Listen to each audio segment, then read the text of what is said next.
Gente, e desde o anúncio da morte do Papa, as homenagens ao Pontífice estão acontecendo em várias partes do mundo, né? Aqui em Fortaleza, a segunda-feira foi marcada pela oração de terços e missas dedicadas ao Santo Padre. No fim de tarde, missionários da comunidade católica Shalom se reuniram para a realização da oração do terço pela alma do Papa Francisco. Participar desse terço é justamente rezar pelo Santo Padre, né? Pela sua alma, pelo seu legado que ele deixou para nós. Eu fico cheio de amor e felicidade, porque ele nos chamou a não ter medo de dar tudo, a não ter medo de ofertar nossas vidas, a não ter medo de entender que tudo passa, Deus não muda. Para Lucília, a emoção ao receber a notícia da morte do Pontífice é a mesma que sentiu há 20 anos, quando soube do falecimento do Papa João Paulo II. Naquele momento ali, eu vi que o sentido da minha vocação, como São João Paulo II, era permanecer fiel até o fim. A gente, como igreja, se sente órfão nesse momento, mas ao mesmo tempo de uma renovação da oferta de vida. Ele foi no pontificado até o fim, né? Ofertou até o fim, e o desejo no coração nosso vai ser também de permanecer fiel à vontade de Deus até o fim. O solidéu exposto no terço ao lado da foto de Francisco é do missionário Vinícius Ribeiro, que guarda o objeto como relíquia. Em 2017, eu fui a Roma peregrinar junto com a comunidade e no momento de audiência com o Santo Padre, com toda a comunidade, eu então tive essa oportunidade de trocar o meu solidéu com ele. Então entreguei o solidéu que eu tinha e ele me devolveu um outro solidéu. E eu trago como uma recordação desse momento em que eu estive diante do Santo Padre, um momento breve, mas eu nunca vou esquecer do olhar e do sorriso dele. De acordo com o padre Vitor Aragão, o Papa Francisco deixa o sentimento de misericórdia como legado para a comunidade católica. A gente vê o Papa Francisco como esse Papa próximo, esse Papa que se fez nosso irmão, que se fez próximo de cada um. Hoje é um dia de tristeza, mas ao mesmo tempo também temos no nosso coração uma esperança e um júbilo. Porque a esperança cristã não evita as lágrimas, mas as lágrimas são enxugadas por esse amor misericordioso que nos deu o céu, a vida eterna. Devido ao luto oficial, decretado pelos governos federal e estadual, bandeiras foram hasteadas a meio mastro. Pontualmente às 6 da tarde desta segunda-feira, os sinos das igrejas ligadas à Arquidiocese de Fortaleza soaram em memória pelo falecimento do Santo Padre, o Papa Francisco.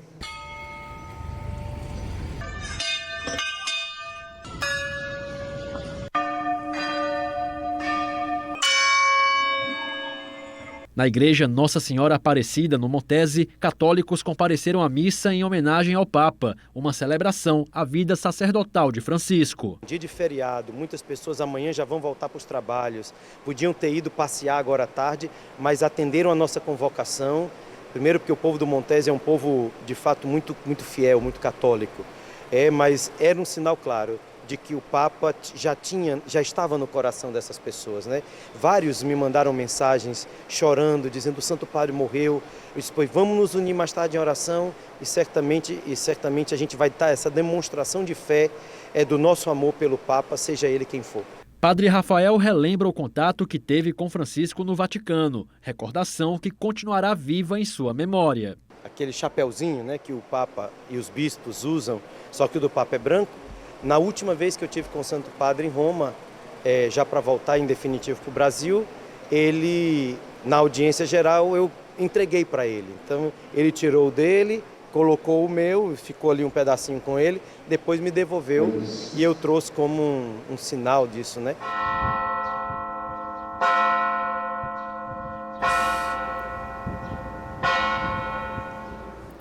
Não é só a Igreja Católica que chora.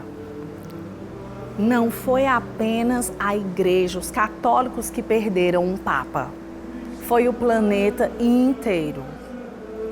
É o planeta inteiro. Não é só a igreja, é o mundo que chora a perda do Papa. Porque quando morre alguém que lutava pelo amor como ele lutava, todos nós perdemos um pouco, gente. Um pouco de esperança. Concordam? É um Papa que incomodava conservadores, Um Papa que desafiava os próprios religiosos, enfrentava os próprios religiosos. E aí a gente perde, a gente está mais triste. Eu, quando soube, acordei triste, desolada, arrasada.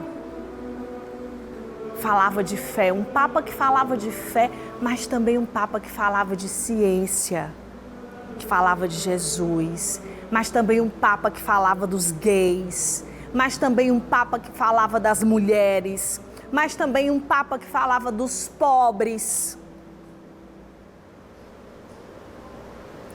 Já pensou para aqueles que pensam num Deus que exclui? Que Papa, hein? Que Papa, o Papa do povo, o Papa que andava a pé. O Papa que preferiu o simples, o Papa que recusou tronos.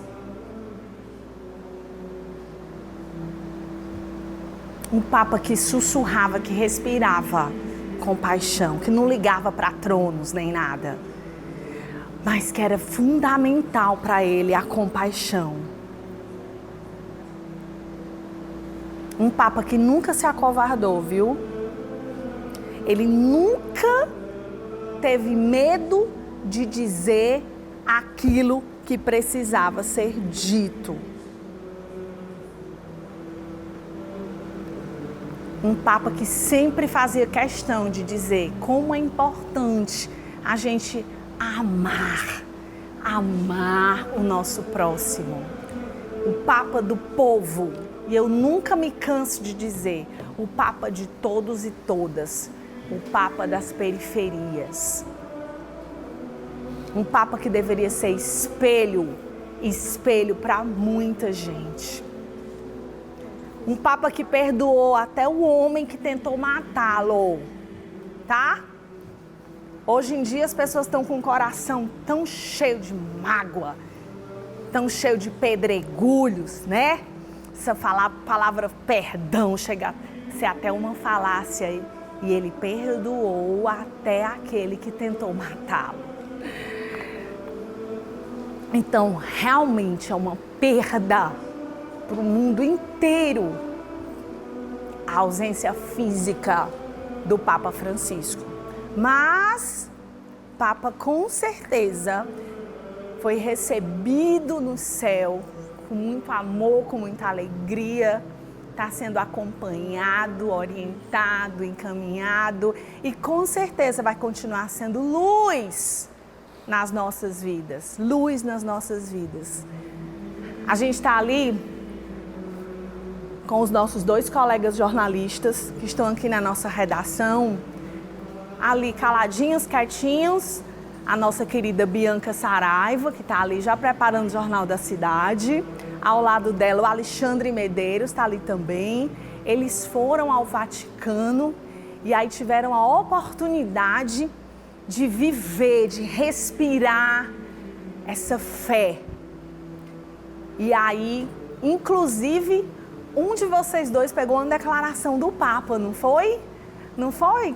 Tá ali os 2 preparando o JC, o Jornal da Cidade, o jornal mais importante dessa casa, e aí os nossos privilegiados. Eu queria saber de você, me dá o microfone, bola. Eu queria saber de vocês, entender de vocês, como é que foi receber essa notícia. Deixa eu ir lá com eles.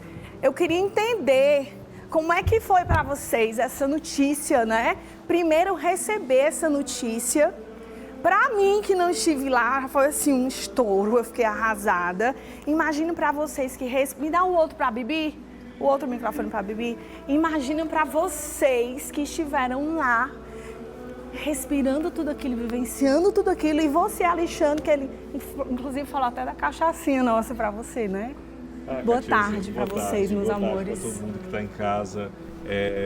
Para nós tem sido muito difícil, né? Primeiramente como católicos e também depois de viver esse momento tão especial que nós vivemos em janeiro, durante a cobertura do Jubileu das Comunicações. Nós estivemos na presença do Papa Francisco, nós pudemos sentir o que que é estar na presença do Papa Francisco, que realmente é uma presença muito especial. Ouvir as palavras dele, sempre muito sábias. Nos menores conselhos você encontrava pílulas de sabedoria de uma maneira incrível. Então, realmente, tem sido muito difícil para nós absorvermos essa informação, né? Ainda mais depois de tudo que nós vivemos lá, né, Bianca? Com certeza. Bibi, você colocou num dos grupos nossos algo do tipo... sentiremos muita saudade, alguma coisa assim, né, de Francisco. Você tá super emocionada. Desde ontem eu tô, sabe, Kátia? A gente viveu o processo ontem para trazer o máximo de informação para os nossos telespectadores como forma de respeito a Francisco e as pessoas que nos assistem e também de carinho e homenagem a um homem que rompeu barreiras, que derrubou muros da indiferença, que fez um acolhimento incrível, assim, inexplicável, talvez até não visto até então, e a gente queria muito preparar esse material. Então eu fui segurando esse choro porque estava trabalhando muito, né, eu, Alexandre, Valesca, toda a equipe do Jornal da Cidade, para levar esse máximo de material para as pessoas que estavam nos assistindo. E à noite, quando eu cheguei já cansada assim, eu dei uma desabada mesmo. É como se eu tivesse perdido alguém da minha família, sabe, um avô querido, assim, um avô que dá conselho, que orienta, sem brigar, com amor, com paixão. Era isso que eu estava sentindo. Imagino. E como é que foi pra você? Porque ele respondeu pra você que cachaça não é água, né? Como foi pra você? Ele olhou no seu... Esse tá bom? Vermelho para Alexandre. Como é que você olhar no olho do Papa e ele declarar algo pra ti, um homem santo, né? E um exemplo de moral, de ética, de amor e etc? Eu estava até conversando com a Bianca agora há pouco, a gente estava falando sobre isso. Naquele dia, foi Deus que providenciou para que nós pudéssemos estar ali, né? Era realmente uma missa que acontecia no domingo, com a presença do Papa Francisco, uma missa muito disputada, que todos queriam estar presentes, e nós chegamos já assim meio que no limite do horário para conseguir entrar, era muito cedo, estava muito frio também, nós já chegamos assim no limite do horário para a entrada, e quando nós fomos barrados na entrada por conta do horário, eu disse, não, a gente vai entrar. E eu procurei uma outra entrada e disseram, não pode entrar por aqui. Eu disse, eu vou entrar. E aí eu procurei uma outra entrada, tinha uns policiais, tinha um detector de metal e o policial disse, não, o horário já encerrou. Eu disse, não, mas a gente vai entrar. E ele, não, nós vamos ver então se tem lugar. Em italiano, italiano, espanhol, inglês, japonês, a gente falava tudo, misturava tudo. E aí uma pessoa foi lá à Basílica para ver se tinha espaço e retornou e disse, eles podem entrar. E aí nós entramos, né? Fiquei lá no finalzinho. E aí realmente consegui acompanhar a missa, que era um sonho meu acompanhar uma missa de dentro da Basílica de São Pedro, com a presença do Papa Francisco. A Bianca foi lá para frente com o Alisson para pegar umas imagens mais de perto. E aí quando a celebração terminou, que os cardeais, os outros padres começaram a sair, uma procissão enorme, e de repente eu vi o Papa Francisco chegando, se aproximando. Eu disse, pois eu vou arrumar um cantinho aqui, eu vou falar com o Papa Francisco. E quando ele veio ali fazendo aquele movimento de zigue-zague, que ele vinha no corredor falando com as pessoas, nessa imagem que vocês estão vendo aí, se vocês repararem, ele vai com os bombonzinhos na mão. E aí as pessoas estendem a mão para ele entregar o bombom, ele até brinca, se ele gira a mão assim e meio que sorteia a mão de alguém para entregar. E aí nessa hora eu aproveito e procuro falar com o Papa e diz, Papa, um oi para o Brasil.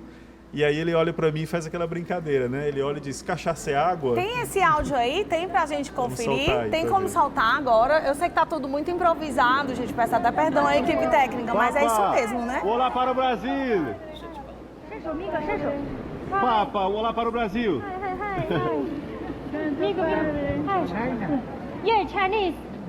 Papa, Brasil! Papa, olá para o Brasil! Deixa eu contar aqui só um pouquinho mais dos bastidores da nossa viagem. Nós estávamos, eu e Alisson, nosso cinegrafista, lá fora fazendo a matéria mesmo, entrevistando pessoas que estavam acompanhando a missa, e o Alexandre lá dentro. E ele colocou em caixa alta no WhatsApp. Eu falei com o Papa, emocionado. E quando ele saiu, ele estava muito emocionado. A gente comemorou muito, porque era algo que nós queríamos fazer desde o início, obviamente. Tentamos no nosso primeiro encontro, que foi dentro da Sala São Paulo, né? Nós tivemos um encontro de jornalistas, de comunicadores com o Papa, um pouco mais distante. Tentamos nos aproximar, mas não foi possível. E aí, na missa, após a missa, o Alexandre conseguiu e foi uma alegria só. Então, dois privilegiados, né? São coisas nossas aqui do Grupo Cidade. Um beijo para vocês, queridos. Estão preparando o jornal com muito carinho. Vai ter cobertura especial hoje? Tem mais cobertura especial hoje sobre a partida do nosso eterno Papa Francisco. Então tá. Vamos voltar agora, vida que segue. A Bianca super emocionada. Eu lembro que essa Bianca fez um diário de bordo. Nossa Senhora, parecia que ela estava numa micareta, no sentido dela estar emocionada, envolvida e... Aê, poxa. Era a micareta dos católicos. Sim, claro, assim, micareta da fé, você muito envolvida, muito, né? Então, que bacana, que privilégio. Eu acho que fica o legado de vocês poderem falar, ter propriedade para falar sobre isso de uma forma que nenhum de nós talvez tenha. E isso é muito bacana, porque quem é o público, né? Então, que bom, e vamos seguir a jornada. E me perdoem pelo improviso, mas é porque não podia, né, falar sobre Papa Francisco sem conversar com vocês. E eu acho que o público merece. É isso aí, a gente continua vendo imagens do Papa Francisco, né? E aí, tô voltando aqui para o nosso estúdio. Acabei de conversar com a Bianca, com o Alexandre, que deram seus depoimentos emocionados e sobre esse contato, né, pessoal que eles tiveram com o Papa Francisco. E tem cobertura especial no Jornal da Cidade logo mais à noite. Você não pode perder. Só mais um trechinho. Cachaça é alga, como é? Papa, olá para o Brasil. Papa, olá para o Brasil. Fofo. Papa, Brasil. Papa, olá para o Brasil. Fofinho. Era bombom de quê? Vocês conseguiram pegar bombom? Não? Era bombom de quê? Ninguém sabe. É, no ar. Eu acho que quem recebe guarda numa cripta para a vida toda. Mas é isso, gente. A gente continua, você continua acompanhando aqui a cobertura, né, da passagem do Papa Francisco, não só aqui na TV Cidade, mas nos veículos do grupo, Portal GC+, a gente a qualquer momento vai atualizando as informações sobre a passagem aí do nosso Santo Padre.